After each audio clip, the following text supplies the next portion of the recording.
सलमान खान उनमें से एक है जो कि बॉलीवुड के सबसे ज्यादा रिस्पेक्टेड सेलिब्रिटीज में से है, जिसे लोग सिर्फ एडमायर नहीं करते बल्कि लोग उन्हें देखकर, उनकी पर्सनैलिटी को देखकर उनसे इंस्पायर्ड फील करते हैं और इसी वजह से उनके फैंस उन्हें भाई बोलते हैं। अपने बॉलीवुड करियर के 37 सालों में उन्होंने 100 से भी ज्यादा फिल्में की, जिसमें से कई सारी तो ब्लॉकबस्टर हिट हैं और यहाँ तक कि उनकी फिल्में सिर्फ कहानी की वजह से नहीं बल्कि सिर्फ उनके नाम से चलती।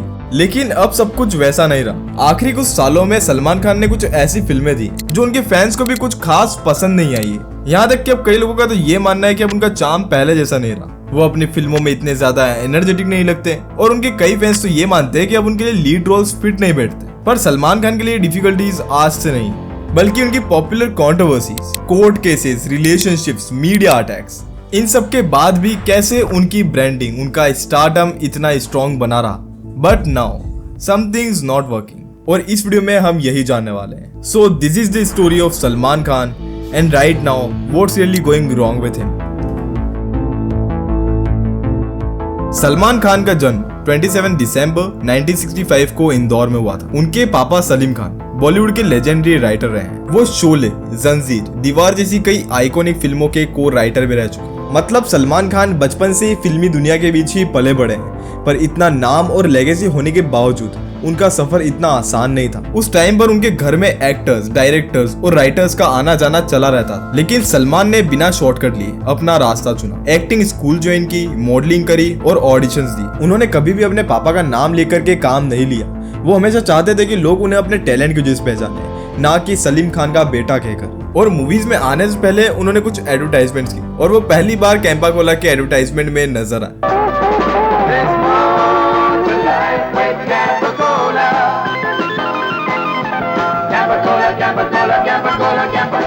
फिर उनका डेब्यू 1988 की एक फिल्म बीवी हो तो ऐसी में एक छोटी से रोल से हुआ। ये कोई ग्रैंड लॉन्च नहीं था। प्रोड्यूसर्स उनकी आवाज से भी अनश्योर थे, इसलिए कुछ डायलॉग्स उन्होंने खुद भी डब किए। यहाँ तक कि उनको कई ऑडिशंस में रिजेक्ट भी कर दिया गया था। लोग ये कहते थे कि हीरो टाइप नहीं लगता, पर फिर भी सलमान खान ने गिव अप नहीं किया। खुद पर काम किया, बॉडी बनाई, एक्टिंग को इम्प्रूव किया और फिर आई मैंने प्यार किया, जिसमें उन्होंने सबको गलत प्रूव कर दिया। एक इनोसेंट शर्टलेस प्रेम ने सबका दिल जीत लिया। यहाँ तक कि उस फिल्म ने बॉलीवुड में धमाका मचा दिया था और उसके साथ लोगों को सलमान की स्माइल, उनकी सिंप्लिसिटी और उनका चार्म इतना ज्यादा रियल लगा और उनको इतना ज्यादा पसंद आया कि सलमान खान लड़कियों के पहले क्रश बन गए। पोस्टर्स घर के दीवारों पर लगने लगे, उनके हेयर स्टाइल का एक अलग ही क्रेज बन गया और यहाँ तक कि सलमान खान एक आम स्टार किड से लेकर के इंडिया के एक सुपर सेंसेशन बन गए। 80s तक बॉलीवुड में या तो कोई एक्शन हीरोज थे या ट्रेजेडी किंग्स, लेकिन सलमान ने एक सॉफ्ट, रोमांटिक, एक्सप्रेसिव हीरो का इमेज दिया। मैंने प्यार किया के बाद ही बॉलीवुड में रोमांटिक सिनेमा का नया दौर शुरू हुआ था और उन्हीं के बाद आया शाहरुख खान, आमिर खान, जो इस जोनरा को और आगे ले गए। और भाई के इस चैप्टर ने प्रूव कर दिया था कि स्टार किड्स हो या फिर नहीं, असली सक्सेस वही पाता है जो कि मेहनत करता है।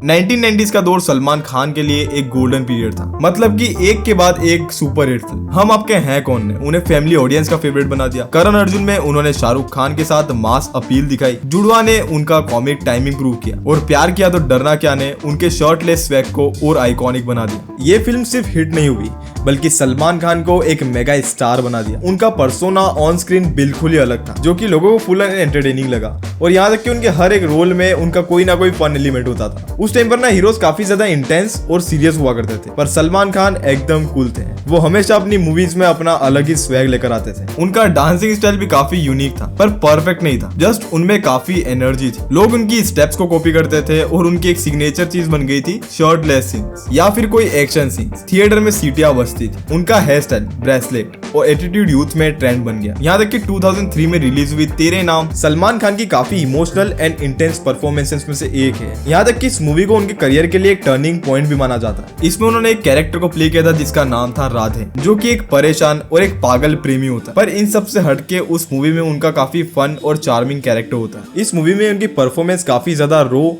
इंटेंस एंड डीपली इमोशनल थी, जिस वजह से क्रिटिक्स एंड फैंस दोनों ने इसकी काफी ज्यादा तारीफ की और काफी लोगों ने तो ये बताया कि उनकी ये one of the best performance है अब तक। इस फिल्म के बाद उनको एक कल्ट स्टेटस मिल गया और उस टाइम पर ना सलमान खान को काफी लोगों ने एक सुपरस्टार के रूप में नहीं बल्कि एक सीरियस एक्टर के रूप में देखा था। यहाँ तक कि इस मूवी में जो उनकी हेयर स्टाइल थी वो तो अलग ही ट्रेंड बन चुका था और इस मूवी के सॉन्ग्स तो इंस्टेंट हिट्स थे। पर उनकी इस मूवी के सक्सेस होने के बावजूद उन्होंने इस टाइप के इंटेंस रोल को कंटिन्यू नहीं किया। वो वापस से अपने कमर्शियल एंटरटेनर्स की ओर ही चले गए।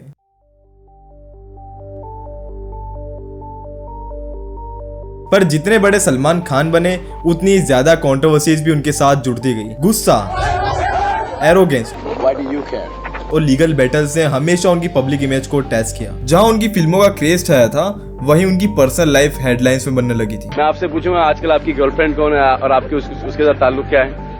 हा? नहीं पूछूंगा तो मुझसे आके ये क्यों पूछते हैं बार बार? मेरी जाती लाइफ है, मैं किसी को मारूं, मैं किसी के साथ सोऊं, ये मेरा पर्सनल प्रॉब्लम है, ये मेरा पर्सनल प्रॉब्लम है, ये आपका नहीं। ये आप क्यों लिखते हैं? आप मेरे परफॉर्मेंस के बारे में लिखिए कि मैं बुरा था, मैं अच्छा था। सलमान खान बॉलीवुड के मेगा स्टार उनकी फिल्मी सक्सेस के साथ साथ अपनी पर्सनल लाइफ एंड रिलेशनशिप्स के लिए भी काफी ज्यादा लाइमलाइट में रहे। उनका नाम कई फेमस हीरोइंस के साथ जुड़ा गया, लेकिन अब तक उन्होंने शादी नहीं की और जिसके पीछे भी कई सारे कंट्रोवर्शियल रीजंस हैं। जैसे कि सलमान खान ने अपने के इंटरव्यू में कहा था कि वो अपनी जिंदगी में 6 से भी ज्यादा लड़कियों को डेट कर चुके हैं, पर उनका कोई भी रिश्ता शादी तक नहीं पहुंच पाया। जैसे सबसे पहले वो रिलेशनशिप में थे संगीता बिजलानी के साथ। 1980s के टाइम में सलमान और संगीता का रिश्ता काफी गहरा था। दोनों की शादी तक की तैयारियां हो चुकी थी, लेकिन कुछ कारणों से ये रिश्ता आगे नहीं बढ़ पाया, पर इसके बाद भी दोनों के बीच दोस्ती बनी रही। फिर दूसरा रिलेशनशिप था उनका सोमी अली के साथ, जो कि एक पाकिस्तानी एक्ट्रेस है। इनके साथ भी सलमान खान का रिलेशनशिप लगभग 6 साल तक रहा, पर एंड में इन दोनों के कुछ पर्सनल इश्यूज के कारण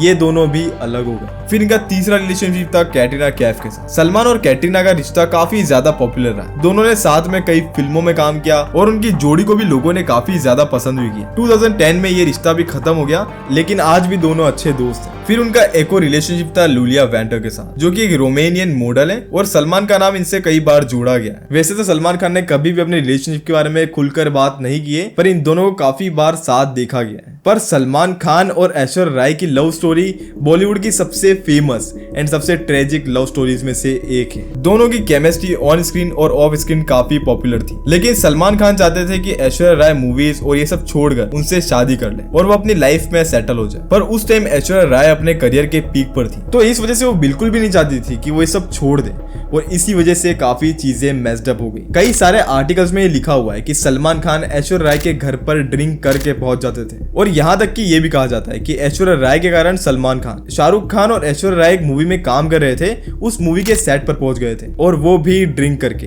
वो वहां पर जाकर के ऐश्वर्या राय के ऊपर चीखने लगे और चिल्लाने लगे, ऐश्वर्या राय को अपने साथ चलने को बोल रहे थे। पर उसी बीच उनके बीच में शाहरुख खान ने इंटरवीन करने की कोशिश की, तो सलमान खान ने SRK का कॉलर तक पकड़ लिया था। सलमान खान ऐश्वर्या राय के ऊपर अभिषेक बच्चन से लेकर SRK के साथ रहने पर उनके साथ चीट करने के एलिगेशन भी लगाए, जिसके बाद ऐश्वर्या राय सलमान खान से ब्रेकअप कर लेती है। पर उन दोनों के ब्रेकअप के बाद ऐश्वर्या राय ने सलमान खान के ऊपर हैरेसमेंट और एब्यूज के एलिगेशंस लगाए। उन्होंने ये कहा कि सलमान खान ने उन्हें इमोशनली एंड फिजिकली टॉर्चर किया है और उन्होंने ये भी कहा कि वो उनकी प्रोफेशनल एंड पर्सनल लाइफ को तबाह कर रहे थे। इस कंट्रोवर्सी की वजह से सलमान खान की करियर पर काफी ज्यादा इंपैक्ट भी पड़ा और उनकी इमेज पर भी काफी ज्यादा नेगेटिव इंपैक्ट पड़ा। और यहाँ तक कि इन सबके बाद 16 जुलाई 2008 जब सलमान खान कैटरीना के बर्थडे पार्टी में गए हुए थे, उस वक्त सब बढ़िया चल रहा होता है, लेकिन फिर धीरे धीरे उस पार्टी में सारे सेलेब्स बाहर आने लगते हैं और तब पता लगा कि सलमान खान और SRK के बीच झगड़ा हो चुका है और उस बीच कई सारे कारण बताए गए कि शाहरुख खान वहां पर सलमान खान के ऐश्वर्या राय के साथ रिलेशनशिप की बात कर रहे थे, जिस वजह से ये सब बॉयल अप हुआ। हर ब्रेकअप के बाद मीडिया ने उन्हें विलन बना दिया,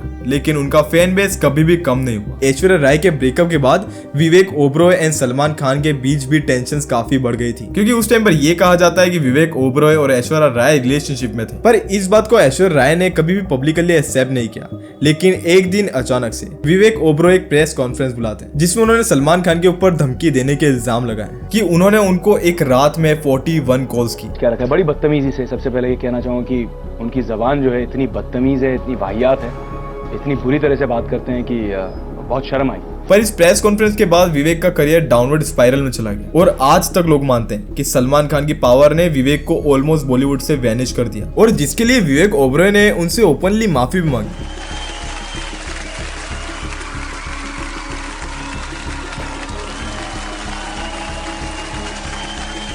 पर सलमान खान का उनपे ये रिएक्शन रहा। आप विवेक ओबरॉय को कभी माफ नहीं करेंगे, राइट? जी। विवेक ओबरॉय को माफ नहीं करेंगे? No, I don't know who you're talking. कौन है ये? You don't know? I don't know. Fine. Never. I don't know. Doesn't ring a bell. You don't consider him anywhere in your life. You don't see him anywhere in your life. I don't know. Talking. Okay. और इससे साफ पता लगता है कि सलमान खान के पास कितनी power है इस बॉलीवुड इंडस्ट्री में, क्योंकि ऐसा एक बार अरिजीत सिंह के साथ भी हो चुका है। जब वो एक अवार्ड फंक्शन में कैजुअल ड्रेस में अवार्ड लेने पहुंच गए थे, उस वक्त पर अवार्ड फंक्शन को सलमान खान ही होस्ट कर रहे थे, लेकिन ये चीज सलमान को बिल्कुल भी पसंद नहीं आई। जो उस वक्त पे सलमान खान ने उस बात को हंसी मजाक में टाल दिया, पर इसके बाद अरिजीत सिंह को उनकी मूवीज के गानों में से निकाल दिया गया, जिसके लिए सलमान खान से पब्लिकली अरिजीत सिंह ने माफी भी मांगी, पर उस वक्त पर उन्हें बिल्कुल ही इग्नोर कर दिया गया। यहाँ तक कि उन्होंने ये भी माना कि उनमें कुछ कमी थी। इंडस्ट्री में उनका ऐसा इन्फ्लुएंस है कि उनके बारे में कोई भी ओपनली बात करने से भी डरता है। कई एक्टर्स और फिल्म मेकर्स क्लेम कर चुके हैं कि अगर सलमान किसी से भी नाराज हो जाए तो वो उनका करियर रूइन कर सकते हैं। कई एक्टर जैसे कि अरिजीत सिंह और रणवीर कपूर के साथ भी उनका राइवलरी रहा। यहाँ तक कि कई रिपोर्ट्स तो ये क्लेम करती है कि 90s या फिर अर्ली 2000 के टाइम पर सलमान खान का अंडरवर्ल्ड डॉन के साथ कनेक्शन था, जो कि उनका एक डेंजरस ओरा देता है भाई। पर इन सब के अलावा भी वो कई सारी कंट्रोवर्सीज में इन्वॉल्व रहे, जैसे कि the hit and run case. 2002 में सलमान खान एक हिट एंड रन केस में फंसे थे, जब उनकी कार मुंबई की एक बेकरी के बाहर फुटपाथ पे सो रहे लोगों से टकरा गई। एक आदमी की उसमें मौत हो गई और कई लोग उसमें घायल हो गए। पहले तो ये कह दिया गया कि सलमान गाड़ी नहीं चला रहे थे, पर बाद में स्टेटमेंट्स बदलने लगे। इस केस ने उनकी इमेज पे काफी बड़ा असर डाला और कोर्ट ट्रायल्स का सिलसिला चलने लगा। ऐसे ही फिर 1998 में हम साथ साथ है की शूटिंग के दौरान सलमान खान और उनके को एक्टर्स पर राजस्थान में एंडेंजर्ड ब्लैक बग्स शिकार करने के इल्जाम लगे। उनका नाम कोर्ट केसेस में आया और उन्हें जेल भी जाना पड़ा। 9 तारीख को हम शूटिंग कर रहे थे, हम साथ साथ हैं कि तो आई पुलिस हमको उठा के लेके चले गए, हम चले गए सबके साथ। फैंस भी काफी डिवाइडेड हो चुके थे, कुछ कह रहे थे कि वो गलत है, कुछ कह रहे थे कि उनको फंसाया गया है, और यहाँ तक कि ये केस आज भी उनकी कंट्रोवर्शियल लाइफ का एक बहुत बड़ा हिस्सा है, जिस वजह से वो काफी ज्यादा परेशान रहते हैं और उनकी जान का खतरा भी काफी ज्यादा बढ़ चुका है। इन कंट्रोवर्सीज के बाद उनके फैंस के भी पीछे नहीं हटे, बल्कि इन कंट्रोवर्सीज एंड केसेस के बाद उनका भाई इमेज और भी ज्यादा स्ट्रॉन्ग होता गया और लोग ये कहते थे कि सलमान खान चाहे कुछ भी करे, वो हमेशा उनका फेवरेट ही रहेगा, और यही फैंस की लॉयल्टी उनके करियर के लिए बैकबोन बन गई।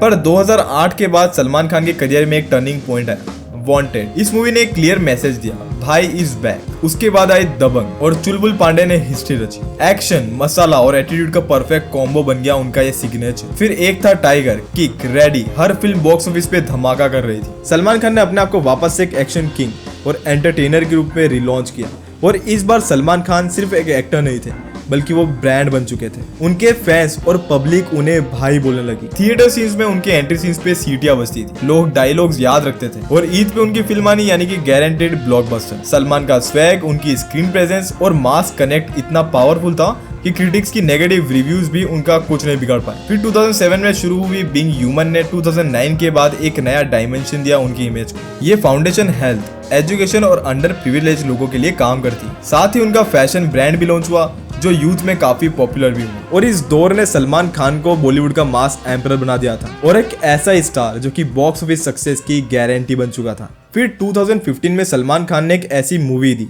जो कि सिर्फ बॉक्स ऑफिस पर नहीं बल्कि लोगों के दिलों में छा गई, बजरंगी भाईजान। ये फिल्म उनके लिए एक इमोशनल ब्रेक थ्रू थी। एक सीधा सीधा मासूम बजरंगी जिसका मिशन था एक छोटी पाकिस्तानी लड़की को घर पहुंचाना। ऑडियंस ने पहली बार सलमान के अंदर के काइंड एक्टर को देखा। फिर उसके बाद सुल्तान, एक इमोशनल और फिजिकल ट्रांसफॉर्मेशन की कहानी, जिसमें उन्होंने एक एजिंग रेसलर का दर्द और कमबैक का जुनून दिखाया। इस दौरान क्रिटिक्स भी मान गए कि सलमान सिर्फ एक एक्शन हीरो नहीं है। उनकी सटल एक्टिंग और स्क्रीन प्रेजेंस ने साबित कर दिया था कि वो सिर्फ तालियां और सीढ़ियां नहीं बल्कि आंसू भी कमा सकते हैं। जहां पर पहले लोग उनकी मूवीज में सिर्फ मसाला देखने जाते थे, अब लोग उनकी मूवीज में परफॉर्मेंस को प्रेज करने लगे। इस वक्त उनकी इमेज एक मासी मेगा स्टार से बढ़कर इमोशनल आइकन बन गई थी। उनका बीइंग ह्यूमन का काम भी काफी हाईलाइट हो रहा था और लोग उनमें एक सेंसिटिव, ग्राउंडेड और एक काइंड इंसान को देखने लगे थे। सलमान खान अब सिर्फ भाई नहीं, बजरंगी भाई बन चुके थे, जिनका स्टारडम और इंसानियत दोनों बैलेंस में था। लेकिन 2018 के बाद सलमान खान की फिल्में बॉक्स ऑफिस पे तो चल रही थी, पर लोगों के दिल जीतने में फेल हो रही थी।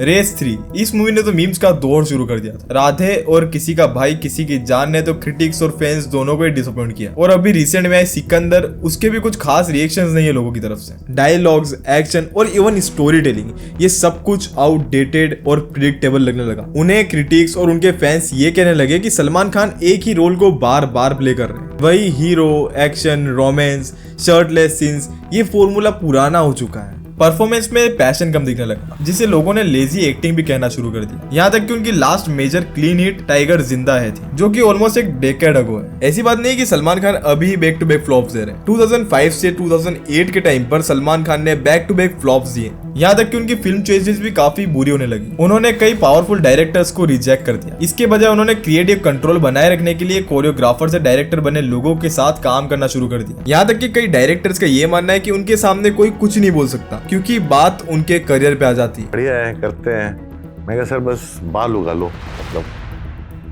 क्योंकि वो आगरा मथुरा में जो है ना, लोग क्लीन शेव नहीं करते।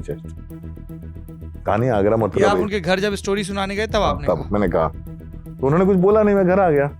रात को प्रोड्यूसर ने बुलाया मुझे, बस सलमान खान को बाल उगाने को कहता करे, गिलास फेंक के मारा, बस वो दी एंड था कहानी का। क्रिटिक्स का ये मानना है कि वो अपनी एक्टिंग में अब इतने एफर्ट्स नहीं डाल रहे, और यहाँ तक कि एड्स और इवन बिग बॉस में भी नहीं। वाइल उनका ब्रांड तो अभी भी स्ट्रॉन्ग है और वो हमेशा रहेगा, पर अब के टाइम पर बड़ी बजट की फिल्मों पर काम करना, वो भी as a solo lead actor, शायद उनका ये गोल्डन पीरियड जा चुका है। जिस वजह से कई लोगों का ये मानना है कि उन्हें अब सपोर्टिंग रोल्स में ट्रांजिशन कर लेना चाहिए, जैसे कि फादर या फिर कोई मेंटर, क्योंकि अब उनकी स्क्रीन प्रेजेंस काफी कमजोर हो चुकी है, और यहाँ तक कि अब उनके इमोशनल सीन्स में भी इतना ज्यादा इम्पैक्ट नहीं रहा। पर अब ये सवाल उठने लग गए, क्या भाई का अब एरा खत्म हो चुका है? क्या नए एक्टर्स ने उनकी जगह ले ली, या फिर क्या उन्हें कुछ नया ट्राई करना चाहिए? क्योंकि नए एक्टर्स फ्रेश कंटेंट लेकर आ रहे हैं, और ओटीटी ने भी ऑडियंस का टेस्ट बदल दिया है। ऐसे में सलमान खान का ट्रेडिशनल मसाला स्टाइल अब हिट फॉर्मूला नहीं रहा, और ये फेज हर एक सुपरस्टार के लिए क्रिटिकल होता है। या तो वो अपने आप को री इन्वेंट करता है, या वो धीरे धीरे बैकग्राउंड में चला जाता है। और अभी रिसेंटली बाबा सिद्दीकी की मौत